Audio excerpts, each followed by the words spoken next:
मैंने एक चीज कही थी कि जैसे एक बच्चे को सिखाना नहीं होता कि कैसे दूध पीना है, चाहे बोतल से हो या माँ खुद अपना दूध पिलाए,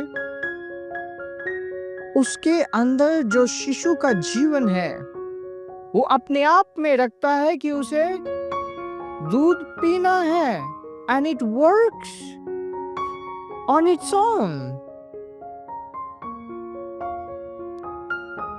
बाहर से सिखाना नहीं पड़ता बच्चे को कि अच्छा दूध पियो, वो खुद ही दूध पीने लगता है।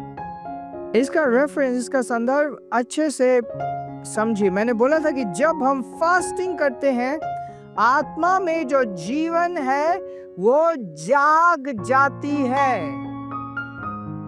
जब हम फास्टिंग करते हैं या तो अपनी आत्मा के जीवन को जगाते हैं, तब वो एक्टिव हो जाती है और उस वक्त बहुत सारी चीजें अपने आप होना शुरू करती है जो आत्मिक है।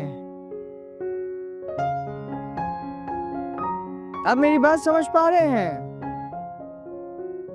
फॉर एग्जाम्पल, अगर एक दिन आपने परमेश्वर के वचन का अध्ययन नहीं किया, आपको अजीब लगेगा अपने अंदर कि आज मैंने प्रार्थना नहीं की या अभी मैंने वचन नहीं पढ़ा।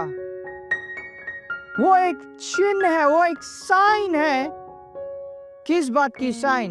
कि आपका वो आत्मिक जीवन सूख नहीं गया, वो जीवित है। तो अपने आप आपके अंदर से आएगा, नहीं मुझे प्रार्थना में समय देना है क्योंकि आज मैंने नहीं दिया, एंड इट हैपेंस। इससे पहले कि ऐसा होए, आपको उस आत्मा को जिंदा और जगाना है। क्या इसका ये अर्थ है कि पवित्र आत्मा को जगाना है?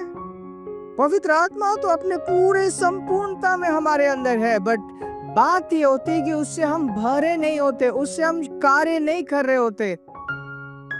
बाकी सारी आवाजें, बाकी सारे स्टिमुलस एक व्यक्ति को घेर लेता है इस तरीके से कि उसका आत्मा का जीवन ठंडा हो जाता है। जॉन ने एक चीज कही थी, आग से बपतिस्मा देगा। आग से मतलब आग से भर देगा। What is this?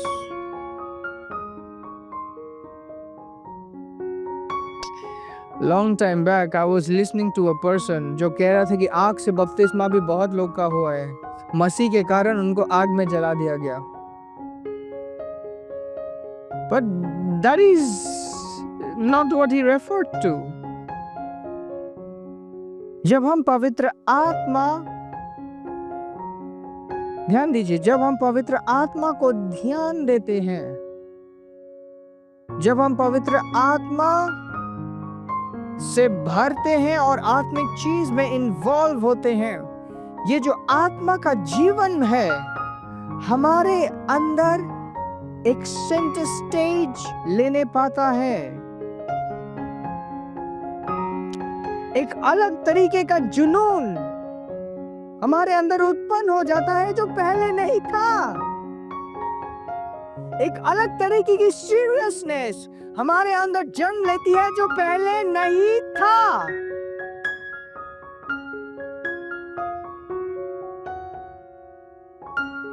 Praise God.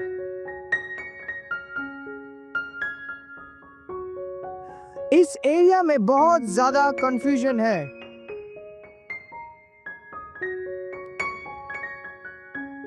हमारे पास नहीं है, वचन में नहीं है, लोगों के बीच में है।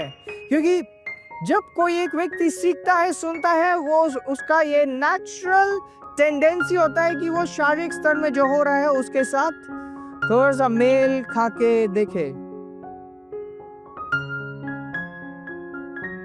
मिला के देखे कि अच्छा ये जो लिखा है ये यही हो रहा है। At the time of worship and prayer बहुत लोगों को अलग अलग पवित्र आत्मा का एक्सपीरियंस होता है। कोई भर जाते हैं, कोई गिर जाते हैं, कोई कांपता है, कोई रोता है, और अक्सर उसे रेफर किया होता है कि यह पवित्र आत्मा का बपतिस्मा हो रहा है या ये आग से भर रहा है? दो अलग चीजें हैं, पहली बात। और जो हो रहा है वो कुछ भी नहीं है इन दोनों में से। पवित्र आत्मा का बपतिस्मा उस दिन हुआ जिस दिन एक व्यक्ति ने प्रभु यीशु मसीह को अपने मुंह से विश्वास के साथ अपना प्रभु घोषित किया। और वो एक बार होता है, वो सिर्फ बपतिस्मा का मतलब है डूब जाना। तो उसने जब मुंह से बोला यीशु मेरे जीवन का प्रभु है, ये विश्वास करते हुए कि प्रभु यीशु मसीह ने हम सब के लिए क्रॉस पर अपना बलिदान दिया और तीसरे दिन वो दोबारा जी उठा, और प्रभु यीशु मसीह इस पृथ्वी में कुंवारी से जन्मा, आदम के बीज के बगैर। तो ये विश्वास करके जब एक व्यक्ति अपने मुंह से यीशु की प्रभुता को स्वीकार करता है, तब उसका पवित्र आत्मा का बपतिस्मा होता है। और पवित्र आत्मा का बपतिस्मा का क्या अर्थ है? पवित्र आत्मा से भर जाना, या तो पवित्र आत्मा में डूब जाना। अब मेरी बात समझ रहे हैं? उसके वचन को और उसके विश्वास के वजह से पवित्र आत्मा उसके अंदर आ जाती है। फीलिंग हो या ना हो, फील हो या, क्योंकि ऐसा बोलने से वो उद्धार पाता है। ऐसा बोलने से वो क्या पाता है? और बाइबल कहती है जब तक तुम नहीं जन्मोगे तुम उद्धार नहीं पाओगे। मतलब उद्धार कैसे होता है? नया जन्म प्राप्त करके। जो लोग कहते हैं कि इसका उद्धार हो गया बट अभी भी इसका पवित्र आत्मा का बपतिस्मा नहीं हुआ, that's nonsense। यीशु ने खुद अपने मुंह से बोला था, क्या बोला था? कि जब तक एक व्यक्ति दोबारा ना जन्मे वो उद्धार नहीं पाएगा। उद्धार पाने के तो दूर की बात है, वो स्वर्ग का राज्य देख भी नहीं पाएगा। तो अगर मुंह से डिक्लेयर करते हुए, जो रोमन्स में लिखा है 10:9 कि जब एक व्यक्ति विश्वास करता है अपने हृदय में और मुंह से बोलता है कि यीशु प्रभु है, तो विश्वास करने से संहिता स्थापित होती है और मुंह के अंगीकार करने से वो उद्धार पाता है। That means मुंह का जब अंगीकार हुआ और उसने उद्धार पाया, अंगीकार और उद्धार के बीच में क्या है? नया जन्म। क्योंकि बिना नया जन्म पाए वो उद्धार ही नहीं पा सकता। ये खुद प्रभु यीशु मसीह ने बोला है। और ये जो नया जन्म है, किससे नया जन्म है? आत्मा से। और बिना पवित्र आत्मा के आए, आत्मा के द्वारा वो नया जन्म पा ही नहीं सकता। अब मेरी बात समझ रहे हैं? तो अगर वो आत्मा से डूबा ही नहीं तो आत्मा उसके अंदर आई कैसे?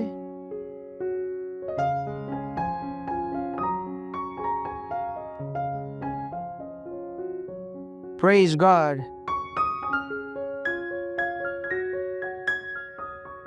कुछ लोग हैं जो देखते हैं क्योंकि ये व्यक्ति स्वर्गीय भाषा में प्रार्थना कर रहा है, मतलब पवित्र आत्मा आ गई है। कोई देखते हैं कि ये बंदा अभी भी स्वर्गीय भाषा में प्रार्थना नहीं कर रहा तो नहीं आई है। नहीं, टू केयरलेस। किसी ने बोला, उन्होंने सुना और आगे बोला।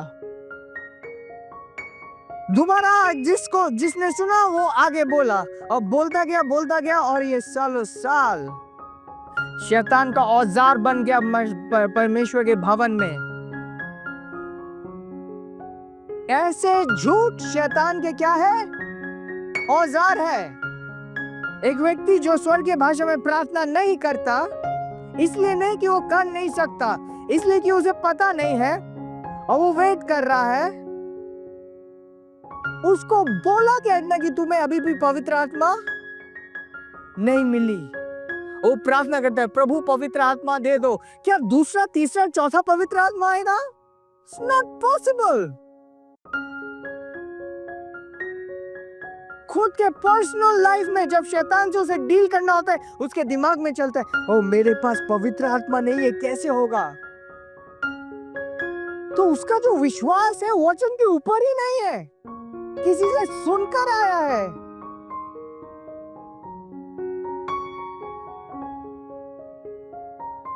किसको बेनिफिट मिल रहा है? शैतान को। शैतान हंस रहा है, हाँ हाँ हाँ, ये पवित्र आत्मा से भरा हुआ है और इसे लग रहा है कि पवित्र आत्मा नहीं है। ओह, he gets points. शैतान की ताकत, शैतान की आत्माएं वे भी नियम का पालन करती है। तभी तो वो यीशु के सामने आए और कहे कि इन सुअरों के अंदर हम चले जाएं, और यीशु मना नहीं कर पाया। क्यों? क्योंकि सुअर एक ऐसी चीज थी जिसका इजराइलियों से कोई लेना देना नहीं होना चाहिए था।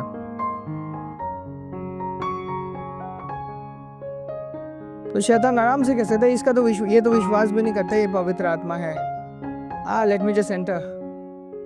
ये तो जानता भी नहीं है कि he doesn't believe, ये वेट कर रहा है। परमेश्वर आप देख लो, मेरे को तो एक खुला दरवाजा मिल गया।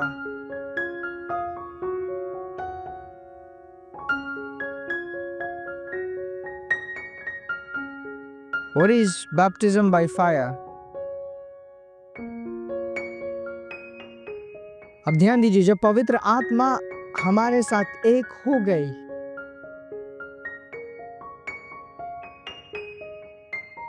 हम उसके साथ एक हो गए, इसका अर्थ ये नहीं कि हम उसके साथ घुल मिल गए। परमेश्वर की आत्मा, परमेश्वर का व्यक्तित्व, उसकी जो पर्सनालिटी है, वो कभी भी अपने आप को थोपता नहीं है।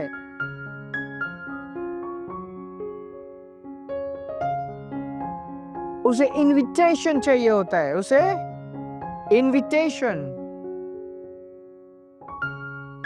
वो चाहता है कि हम उसे बुलाएं, उसे इज्जत से बुलाएं।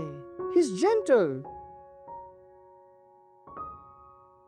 प्रभु यीशु के पृथ्वी में आने के लिए भी उसे एक व्यक्ति का विश्वास की जरूरत थी। And who was that? That was Abraham, जिसने अपना पुत्र दिया। तभी परमेश्वर अपना पुत्र अब्राहम को दिया।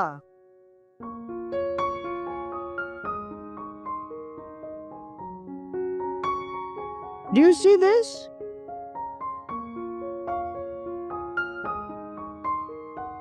I'm getting to the whole world, but it was significantly to Abraham. Jesus is the seed of Abraham. But then, next step was for us to believe. प्रभु यीशु मसीह हर एक के लिए आ गए हैं, but then, जब तक एक व्यक्ति इस चीज को एक्सेप्ट नहीं करेगा, वो उद्धार नहीं पाएगा। जिस तरीके से यहां तक हमारे जीवन में उसकी इन्वॉल्वमेंट की जरूरत है, इन द सेम मैंने पवित्र आत्मा को हमारे अंदर भरने के लिए हमारे इन्वॉल्वमेंट की जरूरत है। कोई नहीं कह सकता परमेश्वर तूने मेरे साथ ऐसा क्यों किया। पृथ्वी में रहते हुए, पृथ्वी में अज्ञानता में, अंधकार में आंख बंद करके जीते हुए एक व्यक्ति कोई भी कुछ भी चीज परमेश्वर को कह सकता है, क्योंकि उसे दिख ही नहीं रहा कि क्या हो रहा है। वो कहते परमेश्वर तूने ऐसा क्यों किया। बट उस दिन जब हम खड़े होंगे, उस दिन उसके सामने जब खड़े होंगे, हम कुछ भी नहीं कह पाएंगे कि तूने ऐसा क्यों किया, क्योंकि उसने ऐसा कुछ भी नहीं किया होगा जिसके लिए हमारा इन्वॉल्वमेंट ना रहा हो। और उसने सब कुछ किया होगा जिन चीजों में हमने उसे इन्वॉल्व किया हो।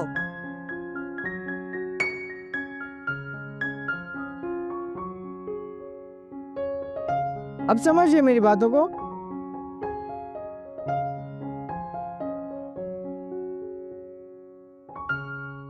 Praise God.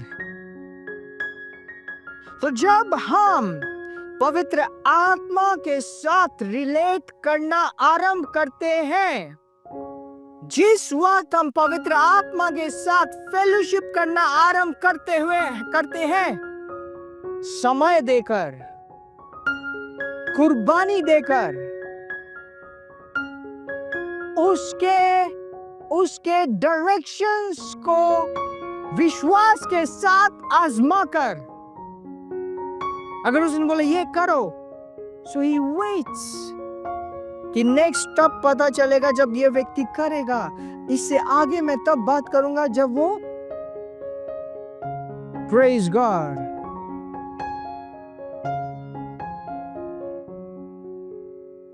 एक व्यक्ति जो टाइट नहीं देता, he will never get ideas for finances, क्योंकि उसको इन्वॉल्व ही नहीं किया गया, और यहाँ वहां भटक के अपने दिमाग का काम करेगा, and it will be a loss, time waste.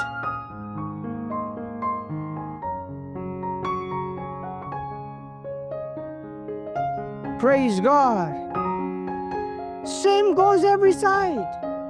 But जब हम उसे इन्वॉल्व करते हैं अपने लाइफ में, विश्वास के कदम लेते हैं, विश्वास को सुनते हैं। विश्वास वचन को सुन के आता है, और वचन सिर्फ पवित्र शास्त्र तक लिमिटेड नहीं है। परमेश्वर का वचन वो भी है जो आत्मा ने आपको निर्देश दिए हैं। हमारी संगति उसके साथ बढ़ती है। हम जो वाकई में हम हैं, हम वो नहीं जो इस शरीर में है, मैं जो वाकई में मैं हूं, मतलब मेरी आत्मा जो आज पवित्र आत्मा के साथ एक है, वो मेरा शरीर का दिमाग नहीं, मेरे शरीर के इंद्रियां ही नहीं, जो मैं असल में हूं, वो जब अपने जीवन में शिशुपन से ऊपर उठकर अपने समझ बूझ में कार्य करना आरंभ करता है, तो बहुत सारे आत्मा की क्षमताएं, आत्मा की चीजें, आत्मा के जुनून हमारे अंदर जागते हैं, और उसे कहा जाता है पवित्र आग की बपतिस्मा। उस वक्त you become very dangerous. उस वक्त आप बहुत खतरनाक हो जाते हैं। शैतान के लिए खतरनाक, वो सारी चीजों के लिए खतरनाक जो परमेश्वर के इच्छा के अनुसार नहीं है।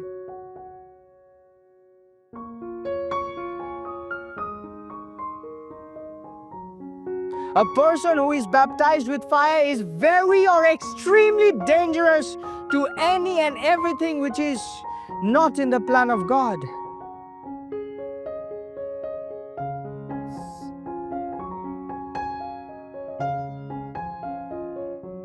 Praise God.